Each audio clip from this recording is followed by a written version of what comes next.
Bendiciones, bendiciones, mis apreciados hermanos y amigos.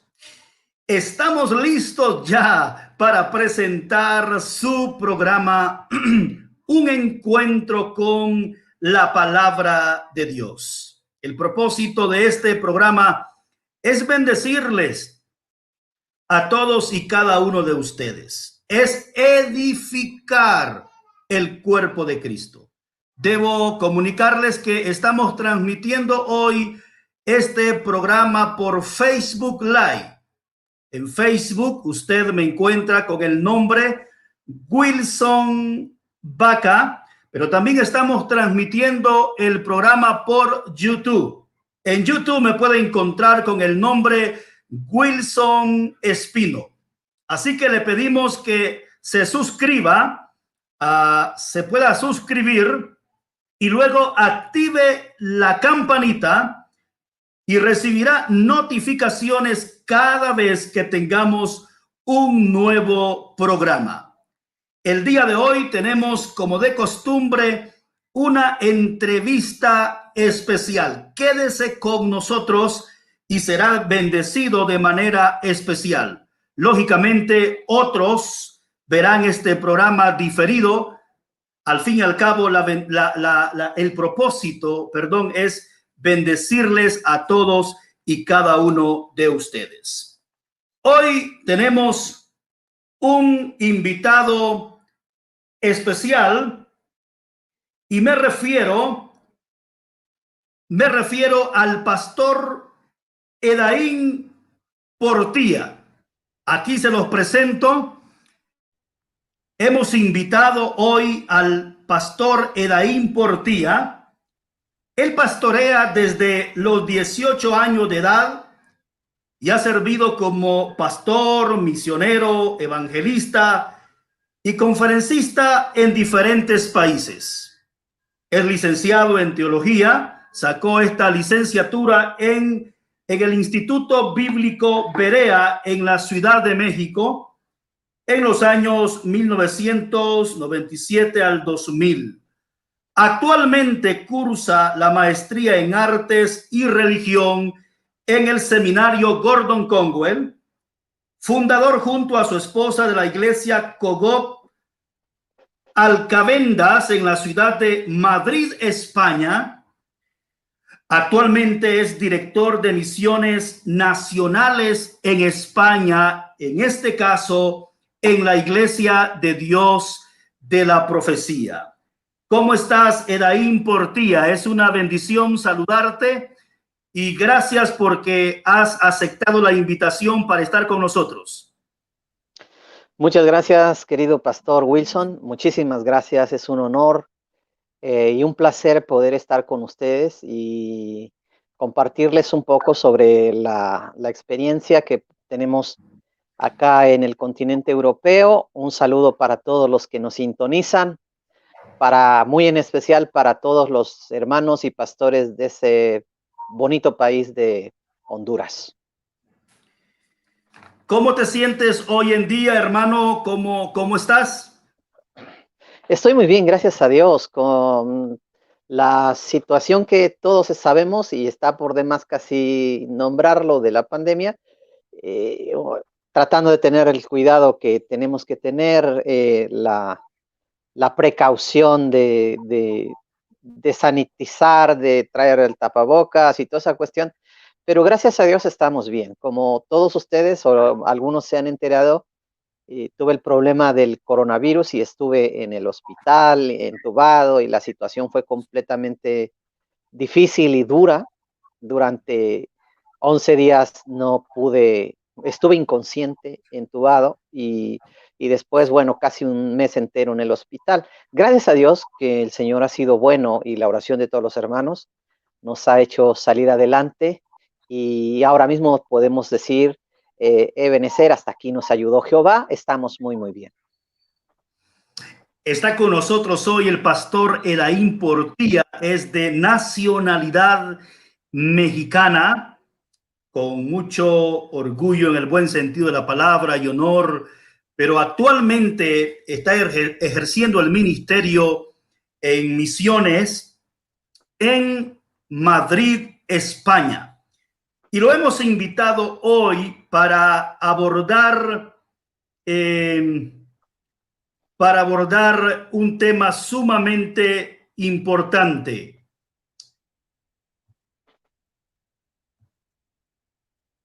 Y vamos a hablar hoy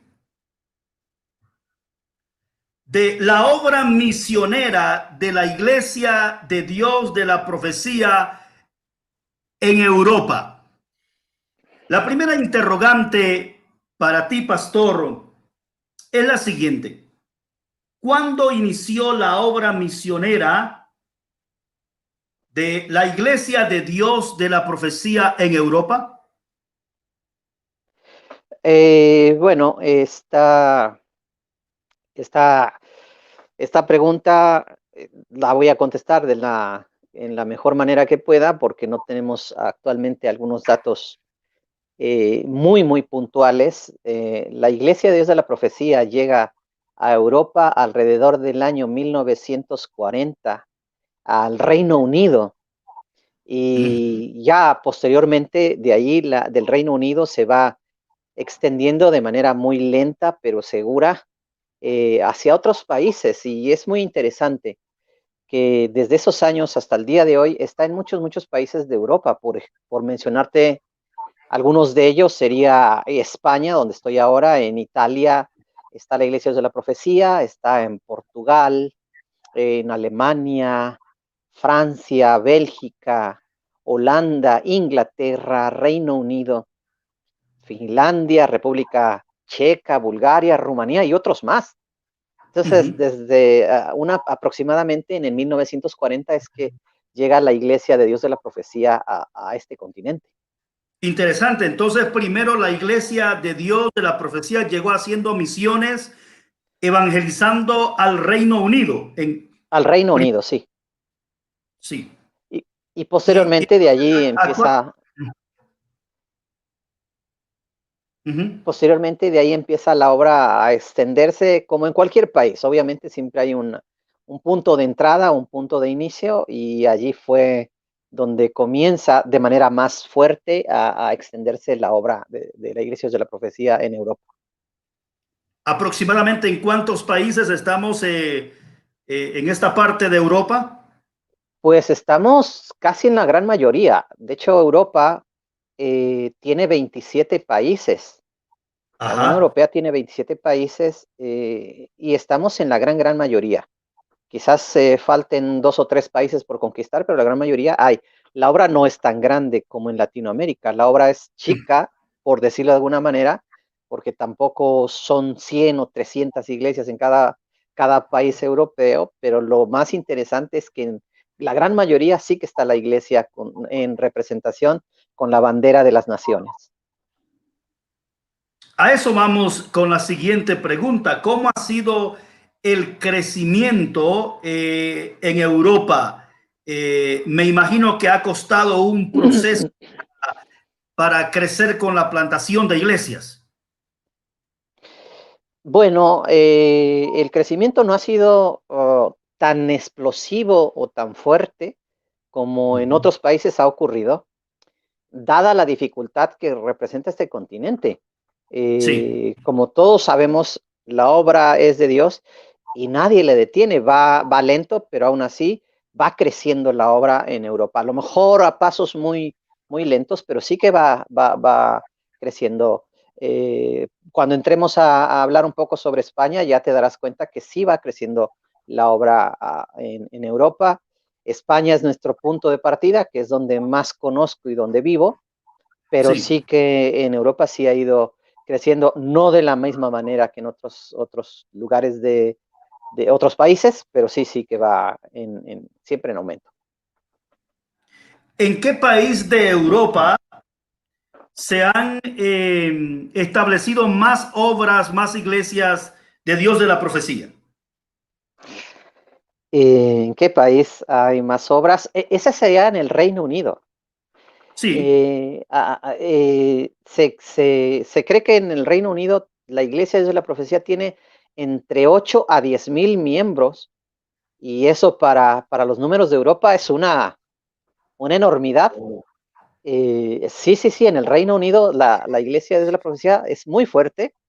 Pero, Pastor Elaín, eso tiene lógica porque primero se entró al Reino Unido, por eso tenemos más membresía en ese lugar. Sí, y tengamos en cuenta, Wilson, que el Reino Unido está constituido por pequeños países, por decirlo de esa manera, que sería Inglaterra, Escocia, Ujú, Gales, también Irlanda ujú. del Norte, es Muy lo bien. que comprende el Reino Unido. Entonces, digamos que es un conjunto de pequeños paisitos que se les conoce como el Comprendo. Reino Unido, dentro de los mismos, dentro de la misma Unión Europea. Entonces, cuando te hablo de 8 a 10 mil miembros, te estoy hablando de Inglaterra, Escocia, Gales e Irlanda del Norte. Es interesante. Sí, sí, sí, sí. Entonces, ahí es donde la pregunta es, ¿en qué país de Europa hay más iglesias? Pues en el Reino Unido. Ujú, ujú. ¿Cuáles son las barreras más grandes para la evangelización en Europa? Sabemos que la evangelización, hacer la evangelización y plantar iglesias en Europa no es nada fácil. No es lo mismo como Latinoamérica, ¿verdad? Y, por ejemplo, en nuestra región, que comprende de Centroamérica, México y Caribe hispano, pues la iglesia creciendo y creciendo y creciendo, y los diferentes países tienen varias iglesias y muchas iglesias establecidas y muchos miembros. Se nos facilita más en estos países la evangelización. Y la pregunta es, ¿cuáles son las barreras más grandes para la evangelización en esta parte de Europa? Hablo de España, que es donde vivo y conozco Sí, mejor. eh, la barrera o las barreras que hemos visto aquí para poder evangelizar son muchas. Eh, en primer lugar, no hay libertad como en nuestros países de cantar en la calle, de que sí, de pronto en Latinoamérica vas y agarras a unos hermanos una guitarra y te vas, haces tu grupo y empiezas en el parque a cantar, o sí. empiezas afuera de una tienda comercial a cantar y a repartir folletos. Te pones a platicarles de Dios a la gente con unos cantos. Aquí no te permiten eso. No puedes hacer campañas al aire libre, como en cualquier país latinoamericano. Hablo de Latinoamérica porque soy latinoamericano. Que puedes hacer una campaña. Si tú tienes un patio en la parte de atrás, pones una carpa y haces una campaña. En Europa no se puede hacer eso. Eso está Eh, prohibido, Pastor Edaín, prohibido en España ir a hacer una campaña al parque, a algún otro lugar, usar un carro parlante y salir a predicar. Eso está prohibido en España y probablemente la filosofía es en toda Europa.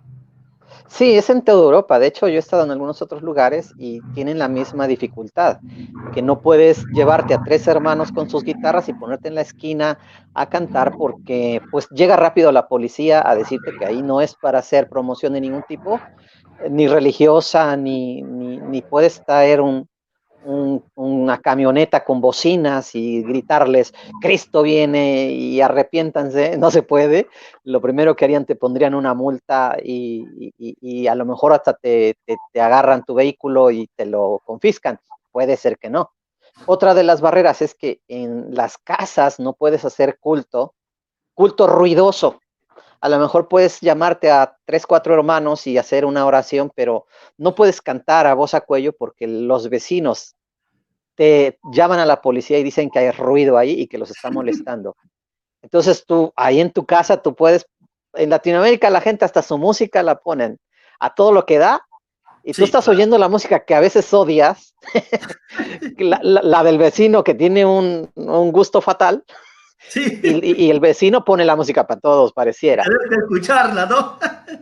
Aquí eso no se puede hacer, aquí no puedes Sí, molestar al vecino de la derecha a la izquierda, o si vives en un edificio como yo, puede que tengas vecinos en la parte de arriba o de abajo, y te van a decir qué está pasando. Hay gente que llora, hay gente que grita, hay gente que aplaude, ¿qué está pasando? Entonces rápido viene la policía, te toca la puerta y te dice que no se permite el ruido. Entonces podemos decir que no puedes hacer culto en una casa y también se puede decir que no puedes hacer un culto en la calle. Yo he hecho pequeñas evangelizaciones donde mi sermón o mi predicación, yo me llevo a algún muchacho, canta un canto en una o dos, llama la atención y entonces yo predico en cosa de 2 minutos o 3 y agarramos nuestras cosas y nos movemos Sí. para que no va a llegar rápido la policía. Entonces ahí no hay sermones grandes, ahí repartes algún folletito. Entonces las barreras son bastante grandes para la predicación del evangelio. Aparte, las casas no son tan grandes, no tienen patio en la parte de atrás como para invitar 10 o 15 gentes, como es en Latinoamérica, que a veces hay casas con un buen patio enfrente o atrás. Aquí es muy diferente, es compleja la situación para predicar el evangelio. Los que nunca han pisado Europa se imaginarán que es fácil, pero no lo es. No lo es porque yo he tenido diferentes experiencias en Latinoamérica, en los Estados Unidos y después aquí, y entonces veo que aquí es un poco picar piedra con martillo. Sí, eso serían una de las barreras. Aparte, en Europa Europa está conformado por 27 países, Sí. la Unión Europea. Pero esos 27 países tienen 24 diferentes lenguajes. Entonces, no es como en Latinoamérica que de México hasta Argentina todos hablamos español. Sí, claro. Decimos de Guatemala, Honduras, El Salvador, Nicaragua, Panamá, Uruguay, hasta Argentina y México, Dominicana y Venezuela, Colombia, y todos hablamos español. Desde luego. Entonces, ahora que alguien venga y quiera irse a hablar croata o hablar esloveno o hablar eslovaco o hablar francés, alemán, griego, húngaro, irlandés, es uno de los tantos lenguajes lituano, maltés, polaco, portugués. Son los lenguajes que se hablan acá en Europa, son 24 lenguajes diferentes. Entonces, se necesita preparación en cuanto a algún lenguaje para querer llegar a algún país a evangelizar. Además de esa barrera que hay, que no hay libertad de culto en Europa, en las calles, en un parque, al aire libre, ¿qué otras barreras hay en la evangelización? Por ejemplo, cuando te vas a acercar a un europeo, a alguien que vive en España y le quieres evangelizar, Pastor Edaín Portía, ¿cuál es la reacción, la primera reacción que tienen cuando uno les va a compartir el evangelio? Bueno, la primera reacción es que la gente, entre comillas, ya sabe. Quierase o no, Europa tiene un trasfondo cristiano y muy, muy fuerte.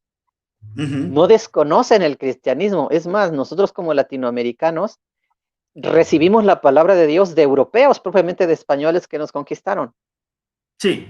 Entonces, cuando tú le hablas a alguien, pasan dos cosas. Una, puede que la persona sea atea y te diga, no tengo interés, sea una persona muy intelectual, te cuestione mucho, o simplemente te diga eso de que Jesús vino al mundo, yo ya lo sé, y de que murió en la cruz también ya lo sé, pero yo tengo mi propia iglesia y mi propia religión, hablando de la iglesia oficial del Sí. Estado. No olvidemos y tengamos muy, muy en cuenta que Pastor Edaín, sí, eso significa que el catolicismo, lógicamente, es muy fuerte en España, la mayoría de los países de Europa, y también eso es como una barrera para penetrar con la predicación del evangelio, ¿verdad? pues aunque debería de ser una ventaja, sí es una barrera y es una dificultad, porque pues conocen, pero conocen una verdad histórica, no conocen una verdad real y de experiencia. Sí. Nosotros sabemos que Cristo es o la relación con Cristo es una experiencia y no es una historia. Para mucha gente Jesús es una historia. Lamentablemente Europa tiene a un Cristo histórico, no tiene a un Ujú. Cristo verdadero ni a un Cristo real.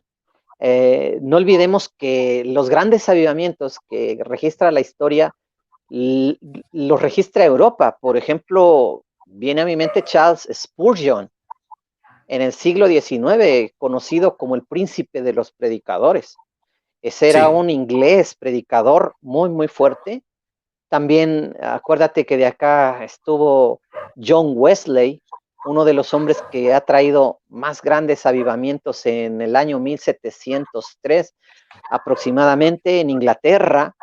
Eh, Era tan fuerte el avivamiento que provocó la predicación de Wesley que se dice que las cárceles tuvieron que cerrar porque ya no había tanta maldad y los bares se quejaban de que no había clientela porque toda la gente oía la predicación y se arrepentía que estaba trayendo Juan Wesley. Te hablo del ujú, año 1703. Su hermano sí, Carlos o Charles Wesley, un hipnólogo, algunos de los himnos que están en el inario los ha escrito Charles Wesley, hermano de Juan Wesley. Entonces, ujú, esto viene de Europa. Después Wesley se fue a predicar a Savannah, Georgia, a los Estados Unidos, y, y comienza lo que se le conoce como el avivamiento wesleyano. sí, No solamente Juan Wesley o Charles Spurgeon. Acuérdate que también acá estuvo el reformador Martín Lutero en el siglo XV.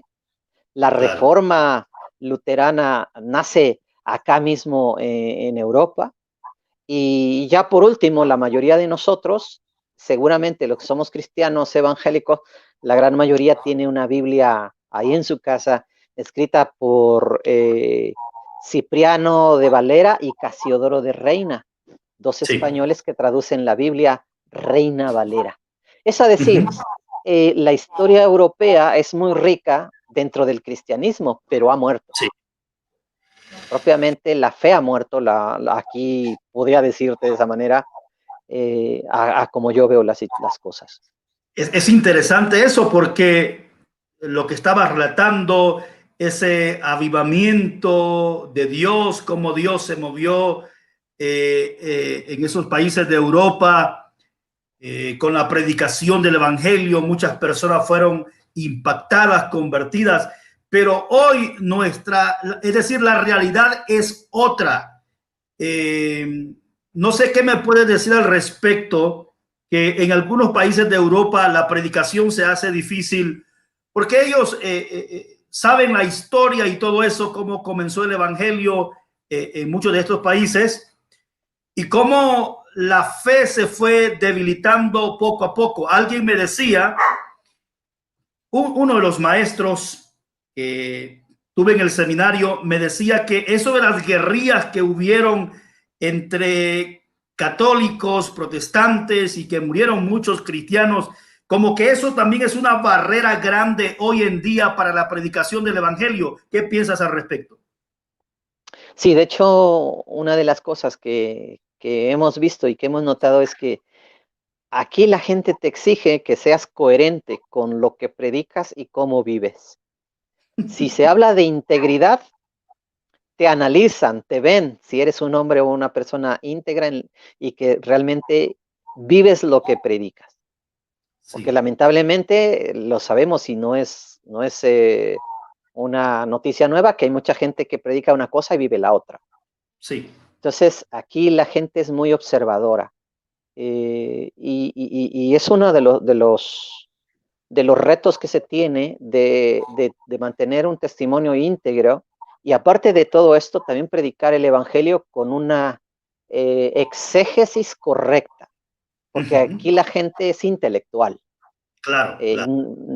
Es gente estudiada, es gente de primer mundo, entonces no tan fácil tú los conquistas con un dulce, vengan a casa porque les voy a dar dulces, o vengan a casa porque les voy a invitar a algo de comer, pues realmente no es tan funcional. Interesante. Está con nosotros hoy el pastor Edaín Portía. Y estamos tratando un tema sumamente importante, la obra misionera de la Iglesia de Dios de la Profecía en Europa. Pastor Edaín Portilla, ¿qué estrategia sería más adecuada para crecer en Europa según tu punto de vista? ¿Qué estrategia? Siendo de que no es fácil la predicación del evangelio en Sí. Europa hoy en día, ¿qué estrategia sería adecuada para conquistar a muchos europeos para Cristo? Sé que no es nada fácil. ¿Qué Eh, estrategia, lo, según tu sí, criterio? lo que a mí se me ocurre contarte, no, pues, como todos sabemos, no hay una pócima mágica o una estrategia que pueda funcionar 100% en ningún país, sino que intentamos poner un plan de trabajo y después otro plan de trabajo, después otro plan de trabajo, hasta que vamos viendo resultados. Lo que sí se me ocurre es contarte la experiencia que tenemos aquí en Madrid.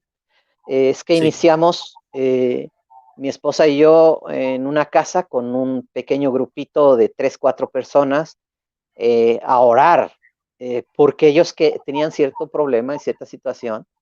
Entonces los invitamos a casa a orar por esa situación.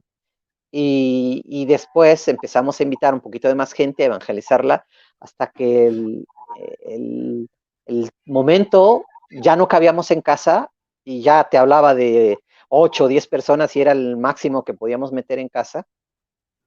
Eh, por cierto, vivíamos en una zona donde no había vecinos y podíamos tener ese servicio muy sí. pequeño, de poco tiempo, hasta que tuvimos que alquilar una especie de restaurante donde hacían cumpleaños y toda esa cuestión. Nos prestaban por 2 horas ese pequeño local y nos cobraban 60 euros por 2 horas. Y cuando nosotros como predicadores a veces vamos a algún lugar, predicamos y algunas veces nos dan nuestro pasaje o una ofrenda de amor, acá era diferente. Acá tú tenías que pagar para predicarle a la gente y la gente viniera a oír. Entonces nosotros teníamos que poner 60 euros cada sábado, porque lo hacíamos los sábados, por 2 horas. Entonces, en Ujú. vez de meter 20 euros a la bolsa porque me dieron una ofrenda, no, había que sacar para pagar y la gente te escuchara. Entonces, uno de a la final, paga 60 euros cada sábado, 4 sábados, estamos hablando de 240 euros que se invertían por mes para que la gente fuera y te escuchara lo que tú les ibas a predicar. Entonces así empezamos a trabajar hasta que Dios nos dio la bendición de estar en la Facultad Teológica Bautista y ellos nos prestaran la capilla, que eso fue muy, muy glorioso, muy, muy bonito, y es donde actualmente eh, se hacen los servicios y gracias a Dios hay con todas las comodidades y es un local enorme, todo dentro de las ordenanzas de gobierno y no hay ningún problema. Entonces, la estrategia te podría decir que es más que un proyecto enorme, es boca por boca o contacto personal. Tenemos que contactar a la gente. Casi te dije, una campaña no se podría hacer. Un culto en la esquina de la calle con 10 gentes para ver si se arriman otros, tampoco se podría. Eh, entonces sí, que lo que funcionaría sería boca a boca, que mucha gente no le gusta hacerlo, le cuesta mucho, pero a nosotros es lo único que nos ha funcionado. Desde luego, si no es la evangelización de persona a persona, no se puede dar un crecimiento, en este caso en Europa, particularmente en España, donde tú estás ejerciendo el ministerio. Sin embargo, tuviste la experiencia de levantar una obra de la Iglesia de Dios de la Profecía y llegó a la etapa de organizarse. Actualmente hay otro pastor, te dedicas a otra parte del ministerio y yo creo que ha sido una experiencia bonita tener que levantar una obra de cero. Y lo que te Sí, funcionó entonces fue la evangelización de persona a persona. Sí, la evangelización personal. Y la gente se da cuenta cuando tú le interesas. Y Sí. aparte, cuando tú les interesas de manera desinteresada. Ujú, O sea, ujú. eso es interesante. La gente se da cuenta si le interesas de manera desinteresada.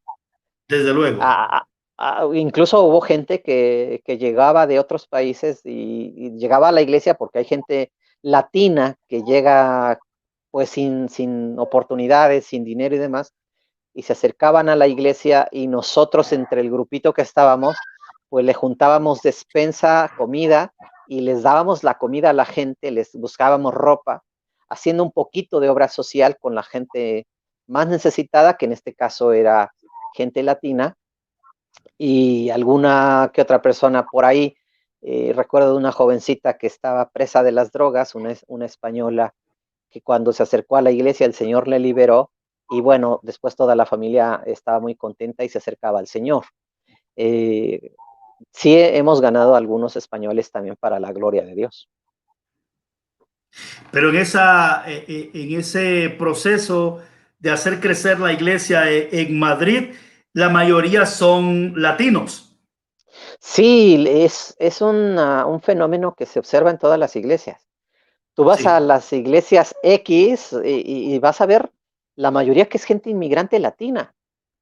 sí. De hecho en el Reino Unido, y esto es un dato interesante, en el Reino Unido la gran mayoría de hermanos son inmigrantes de Jamaica, Ujú, es ujú. gente de color la que está ahí y, y te llama mucho la atención, dices, estoy en el Reino Unido y la gran mayoría de hermanos son de Jamaica, que antes era una colonia de Inglaterra y ya después se independizó, pero de ahí son muchos hermanos de Jamaica que viven en el Reino Unido. Entonces, Interesante. si se trabaja mucho con la gente de fuera, es muy complejo a veces la misma gente de aquí que tiene un trasfondo histórico bastante bueno, pero que también en algún momento la religión, por decirlo entre comillas, se les metió por la fuerza y en algún momento tú les hablas de la Biblia y salen casi huyendo, les hablas de Dios y salen casi huyendo porque muchos están dentro del materialismo, muchos están dentro del ateísmo y otros dentro del intelectualismo. Sí, Entonces, es complejo. desde luego. Pastor Portía, entonces podríamos llegar a una conclusión de que se necesita recurso humano muy capacitado para poder crecer en Europa, porque la evangelización es los funcionales de persona a persona. Habría que articular muy bien la palabra de Dios, presentarla muy bien. Los europeos, como ya has planteado, muy intelectuales desde luego, y el presentador del evangelio tiene que estar muy capacitado, docto diríamos, en la presentación de la palabra de Dios para que pueda ganar a otros para Cristo. De lo contrario, si no está bien capacitado, eso sería un problema, ¿no es cierto? Sí, de hecho a mí me ha tocado de pronto predicar en algunas ocasiones y en pleno culto un español levantar la mano y decir, hey, y hacerte la pregunta. Él no sabe que no hay que interrumpir, pero él se levanta y dice, hey, permíteme. ¿Y esto En cómo serio, es? en pleno mensaje. En pleno mensaje, ¿y esto cómo es? Y entonces uno se tiene que parar y enseñarle. Y como dice el apóstol Pablo a Timoteo, procura pues con diligencia puedes presentarte ante Dios y después también Pablo le dice, y traza bien la palabra de verdad. Le dice a Timoteo.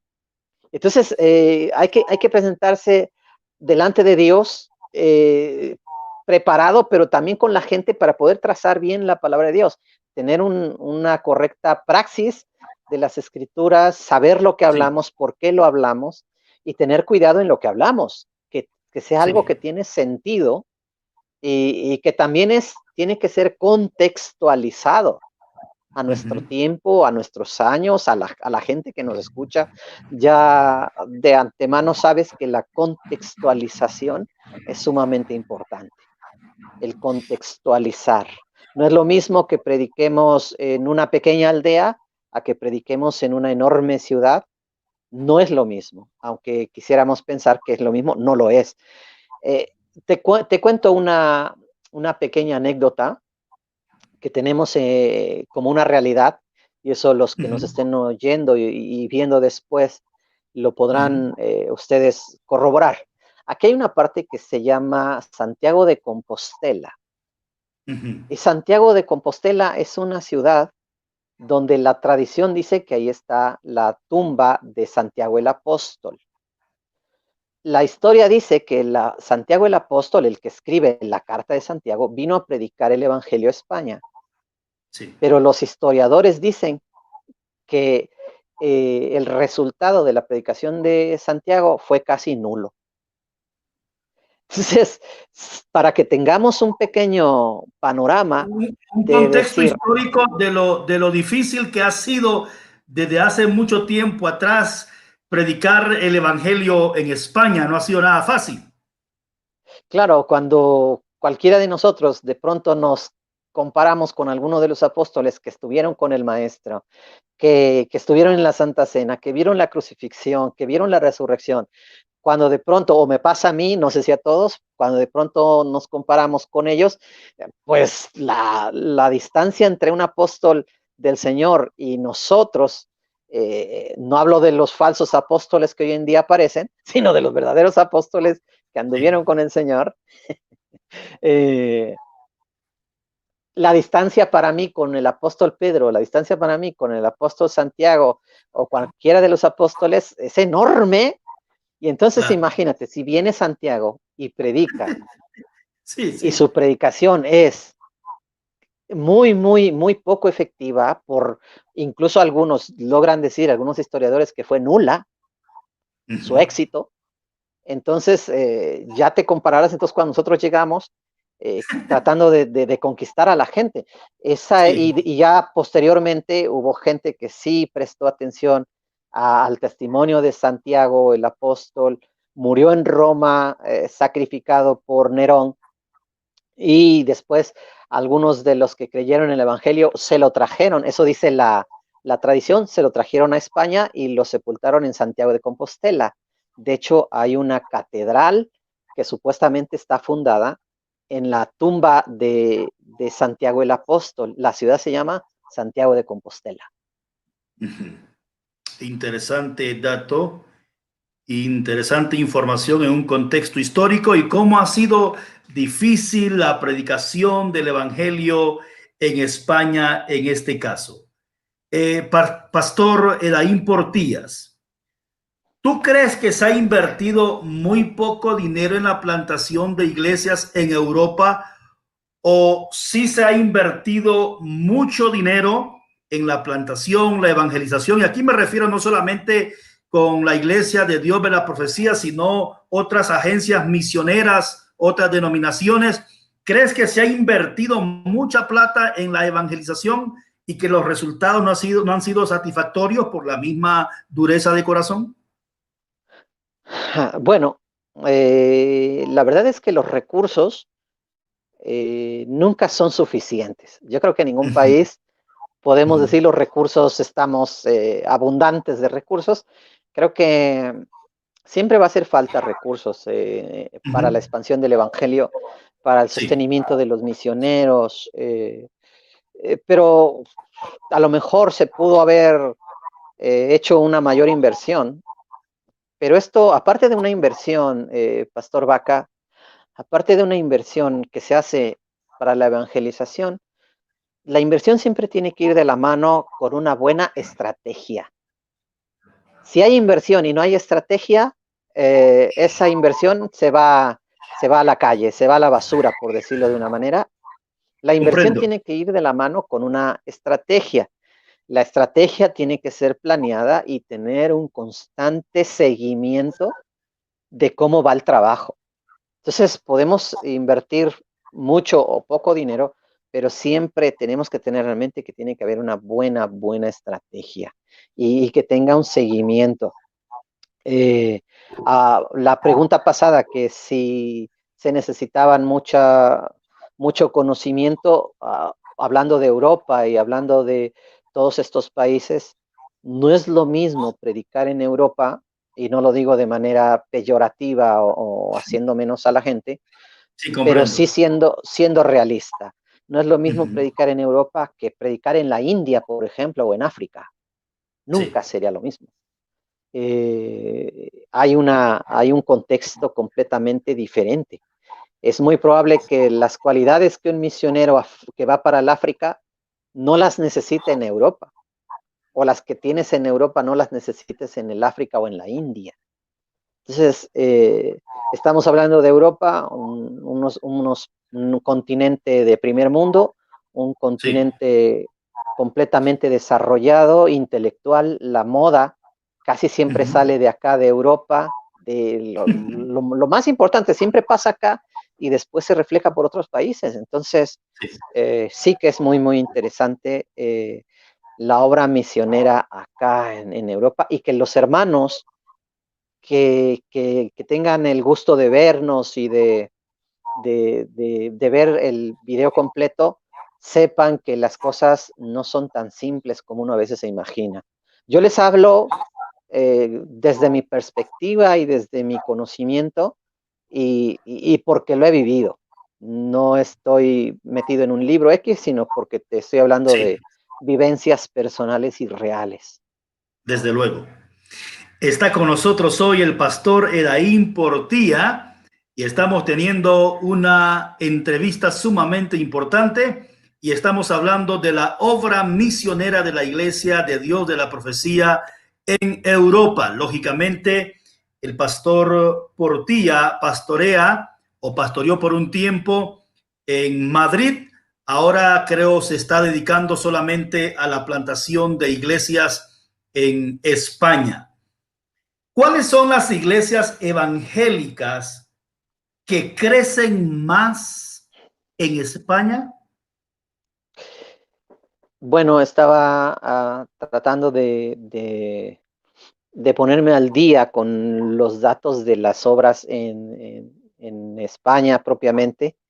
eh, lo que arrojan los datos es sorprendente. Actualmente no hay ni una sola iglesia, concilio o denominación que repunte. Eh, Pudiéramos decir que hay un estancamiento general en cuanto al crecimiento.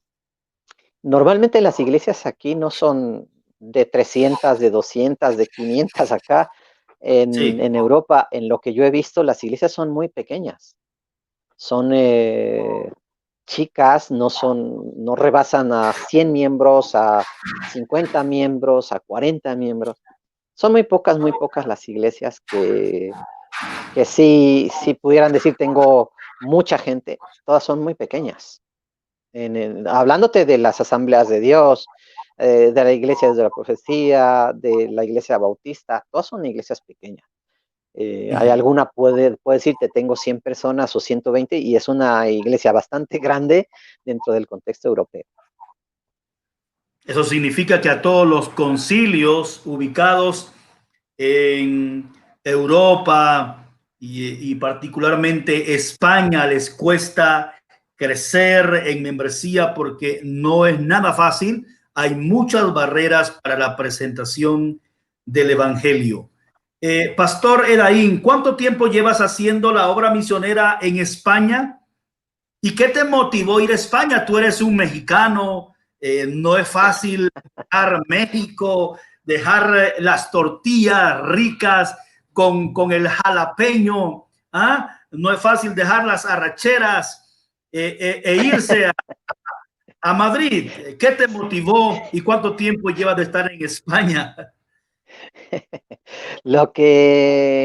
Bueno, sí, la comida mexicana para mi gusto es la mejor que existe. Desde Muy luego. aparte también de las pupusas, o qué es lo que comen ahí en Honduras, algo Las así. pupusas, las baleadas. las baleadas hondureñas. Esas baleadas son ricas con una salsita mexicana. Sí, seguro que sí. Sí, sí, sí. Yo tengo casi 4 años de estar acá en España, contando este año que no se cuenta, Sí, porque sí, ya sí. desde casi el inicio del año estamos en pandemia y en encierros y cuarentenas y toda esa cuestión. Pero tengo casi 4 años. Una de las cosas que me motivó era, pues que toda la vida me han gustado los retos y desde que soy un jovenzuelo de 13, 14 años, siempre le dije al Señor, Señor, heme aquí, envíame a mí. Recuerdo que nos predicaban mucho ese texto de cuándo vas a servir al Sí, Señor y debes de servirle al Señor. sí. Y ese era el tema, y aparte eran los días fuertes de Gigi Ávila, de Cristo ya viene, y yo me acostaba a mis 15, 16 años, muy nervioso, pensando que Jesús vendría y tenía que estar preparado para cuando Cristo viniera, porque al otro día en la mañana a lo mejor ya estaba el rato de la iglesia. Gracias a Dios porque crecimos con ese temor Sí. y también con la disposición de donde el Señor nos permitiera ir. Y entonces yo dije, bueno, pues vamos a predicar el Evangelio a España, a ver otras fronteras. Y me enteré que la obra no era grande y que tampoco era una obra fuerte como en otros países. Y bueno, eso fue el motivo, el amor a Dios y el amor a las almas y trabajar y trabajar y trabajar hasta ver un buen grupo. Me hubiera gustado mandarte las fotografías para que se proyectaran de la obra que Dios nos permitió. Es bastante bonita. Entregamos alrededor de unas 50 personas ya sentadas en nuestra iglesia, y la economía de la iglesia bastante buena, con un tesorero, con un grupo de alabanza, ya gente que no te falla los domingos, y todo, Sí. todo bastante bien, gracias a Dios. Y ahora Y mismo, ganar, pastor, ganar 50 personas y organizar una iglesia con 50 personas y que estén apoyando en gran parte económicamente, eso no es fácil. Significa que con la ayuda de Dios has hecho un buen trabajo y en este programa te felicito por el buen trabajo que has hecho en este caso en Madrid. sí, muchas gracias.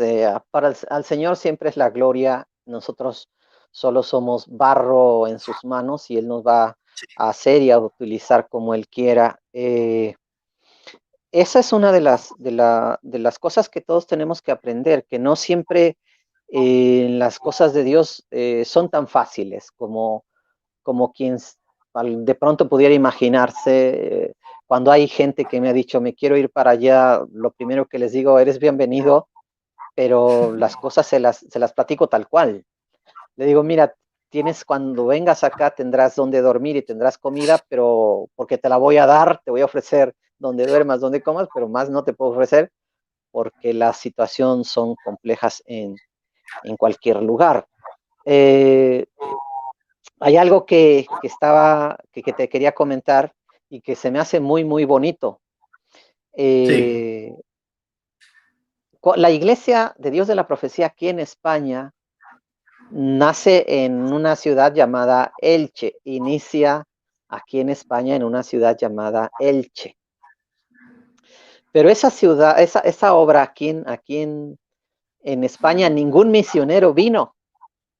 Nadie trajo el mensaje por parte de la Iglesia de la Profecía caminando, sino que realmente vino del cielo. ¿Cómo vino del cielo? Pues que un folleto evangelístico lo tiraron por un avión y cayó en esa ciudad.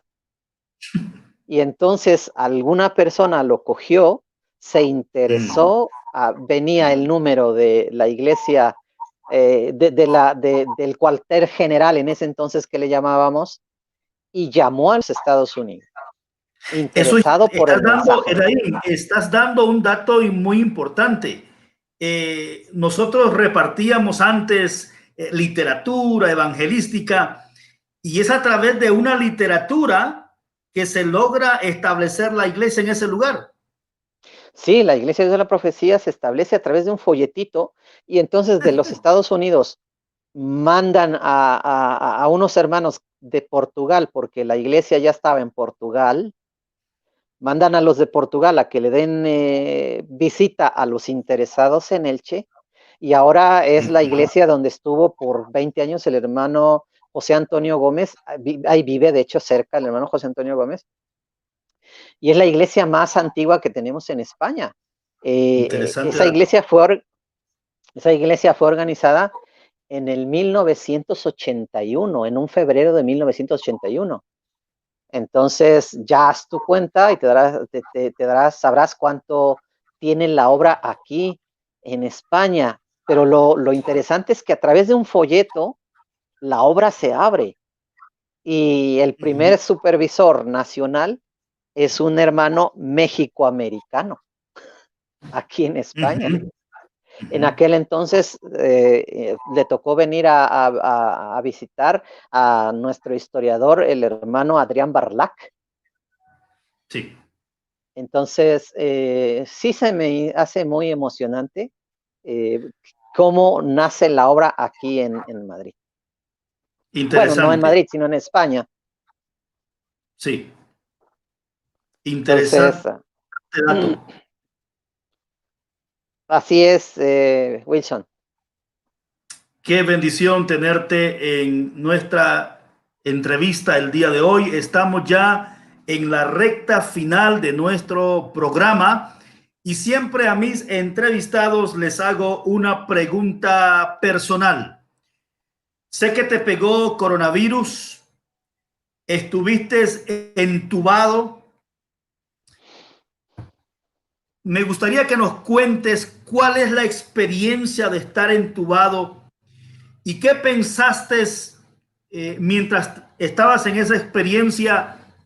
¿Te imaginaste que te ibas a morir o que Dios te iba a dar una segunda oportunidad? ¿Cuál fue la experiencia? Porque estar entubado no es nada fácil. No, mira, Wilson, cuando decimos estar entubado, solo nos imaginamos un tubo en la garganta y eso es todo, que es muy feo.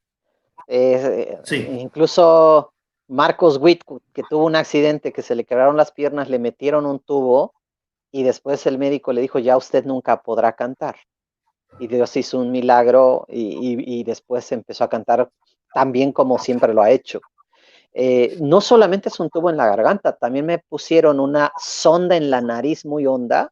Cuando me la sacaron era muy larga por la nariz. Tenía yo en el brazo una vía intravenosa que se iba por todo el hombro hasta llegar casi al pecho por acá. Entonces te la meten por toda la vena y se va hasta por no sé dónde, pero es bastante larga. Y otra cosa por acá en el otro dedo y tienes cables por todos lados. Entonces sí, en algún momento piensa uno que puedes morirte, claro está. Solo tienes dos posibilidades, o vives o mueres, no hay más, no hay de dónde escoger más. Y, y lo que me di cuenta es que nuestra vida el ser humano es muy frágil, somos muy frágiles para que hoy estamos y mañana ya no. Somos muy frágiles a veces en nuestras decisiones, somos muy frágiles en el amar o en el odiar, somos muy sí, frágiles en el tener o no tener, somos demasiadamente frágiles para todo. Y no se diga para cuando estás casi contra la espada y la pared. sí. Para mí fue muy complicado. Sí me imaginé que en algún momento iba a morirme, pero también oraba mucha gente por mí y yo no lo sabía. La gente oraba por mí, pero yo no lo sabía. Estuve 11 días inconsciente y 11 días inconsciente es mucho tiempo, que estás Sí, como que no sabes ni quién eres ni dónde estás. Cuando desperté yo pude pensar que había pasado media hora y no, habían pasado 11 días y un poquito más. Eso es del momento en que estás inconsciente, 11 días. claro, Pero una vez claro. que abres los ojos, no es que te vayas para tu casa, sigues mal en la cama y sigues mal en el hospital tratando de reponerte. Pierdes la energía completa. Tanto es así que no te puedes sostener sentado, te caes de lo débil que quedas, no puedes bajarte de la cama por ti mismo, no te puedes ni sentar. Estás acostado y que digas, me voy a sentar y voy a no te puedes ni sentar. Alguien te puede, los enfermeros o enfermeras te tienen que levantar para que puedas sentarte y tus manos las pones a la derecha y a la izquierda para no caerte. Entonces, sí, en algún momento pensé que podía morirme, pero ya sabes, nuestra fe es que si vivimos para el Señor vivimos y si morimos para el Señor morimos. ¿Qué consejos puedes dar ante esta pandemia que todavía la estamos viviendo? Porque tú eres una persona muy cuidadosa, te cuidabas, gel, mascarilla. ¿En qué momento te descuidas? ¿Cómo pasó eso? Porque te cuidabas demasiado. Tal vez tu experiencia puede ayudar a muchos que nos están viendo y que verán este programa después. Bueno, el único consejo que yo les doy a todos los hermanos, hermanas, pastores, líderes, es que no se descuiden ni un minuto. Porque en el momento que tú te descuidas, puede que te cruces con alguien en la tienda, en el metro, servicio urbano, o en el taxi, donde sea, te cruces en cosa de 2, 3 minutos con alguien que es asintomático, es a decir, que está enfermo pero no tiene síntomas. A veces puede que él ni lo sepa, que es asintomático y tiene el virus. Entonces, ¿qué pasa? Que tenemos que estar siempre cuidándonos en lo más que se puede con el tapabocas. Yo le recomiendo a la gente que use siempre el gel antibacterial, pero si no tienen la gente dinero para el gel antibacterial, pueden usar un poco de lejía o cloro, como le digan ustedes, con una botellita de agua y cada rato limpian las cosas con el cloro y el agua. Tampoco es tan caro ese material. Cuidarse lo más que pueden, ese es el consejo que yo le daría a todos los hermanos y que no bajen la guardia, que esto no es una broma, esto no es un cuento, es algo real, yo lo viví y creo que tenemos testimonio de muchos hermanos que han fallecido, conocidos, amigos, que han fallecido por esta pandemia. Y entonces, que nadie diga que no existe y que nadie diga que no es real, porque nosotros lo hemos vivido lamentablemente, pero gracias a Dios, el Señor nos ha dado la victoria y seguimos en pie. Hemos llegado ya al final de nuestro programa. Te agradezco, Pastor Edaín Portía, que hayas aceptado la invitación de estar con nosotros. No, Wilson, muchas gracias por esta oportunidad y muchísimas gracias. Espero que esta información que se les ha dado les sea de ayuda a los hermanos, les sirva a algunos que tengan un poquito de interés por ampliar su cosmovisión, porque muchas veces solo vemos fuera de casa y por la ventana y se nos olvida que hay algo más lejos todavía para ver y para saber, y que los hermanos ahí en Honduras, muy a pesar de la situación que se pudiera vivir, den gracias a Dios por la libertad que se tiene en Honduras de predicar el evangelio. Libertad de culto. Den gracias a Dios por la libertad de expresión también, porque aquí en España y en Europa hay libertad de culto, mas no hay una libertad de expresión, que es un poquito diferente, el expresarte en la calle y decir, crean en esto porque esto les beneficia o esto es bueno. Y den gracias a Dios porque tú ahora mismo, Wilson, que serán las 5 de la tarde o 6 allá en tu país, 5 de la tarde ahora puedas, mismo. puedas agarrar algunos 2, 3 hermanos el sábado y decir, ¿saben qué? Vamos a la puerta del parque o del mercado y vamos a cantar. Y tú, hermanita, usted reparte estos folletos Sí, y nadie te va a sí. decir nada. Qué Y puedes quedarte bendición ahí tan 3 horas. Es una bendición muy grande. El que también vayas con la vecina y le diga, oiga, ¿y le gustaría que cantáramos a Dios aquí en su casa y oráramos por la familia? Y la señora va a decir, hombre, véngase, véngase. Y tú vas con 2, 3 hermanos, hacen una oración en esa casa y nadie te va a decir nada. Entonces, eso es lo que yo quisiera ahora mismo que los hermanos que nos ven pudieran agradecerle al Señor que tienen la libertad de predicar el Evangelio a voz a cuello. Viene a mi mente cómo Jonás lo hacía, que corría de un lado a otro y gritaba dentro de 40 días, dentro de 40 días. Y empezaba la predicación por un lado y por otro. Nosotros podemos hoy en día empezar a predicar a voz a cuello, empezar a hablarle a la gente y ganar almas para Cristo. Aún en la pandemia, el Señor se está glorificando. El Señor tiene interés de ganar almas y de que nosotros seamos ese puente y seamos ese conducto de llevar el mensaje de salvación a todos los perdidos. Alguien me dijo, ¿y cuándo se acaba? ¿Cuándo acabará esto? La predicación del Evangelio. Y yo dije, una de dos, viene la predicación, se acaba la predicación del Evangelio nuestra, pero cuando se acabe la nuestra, empieza la de otros. Porque siempre una de las cosas que no debe de parar es la predicación del Evangelio, es el hablarle al Señor, a la gente del amor del Señor y extender el reino de Dios lo más que se pueda en cualquier nación. Su nombre sea glorificado. Muchísimas gracias, Wilson, por esta oportunidad. Muchas gracias por haber aceptado la invitación y estar con nosotros en el programa Un Encuentro con la Palabra de Dios. Llegamos entonces al final de nuestro programa, no sin antes recordarles que un encuentro con las Sagradas Escrituras, la Palabra de Dios, transforma nuestras vidas. Bendiciones para todos.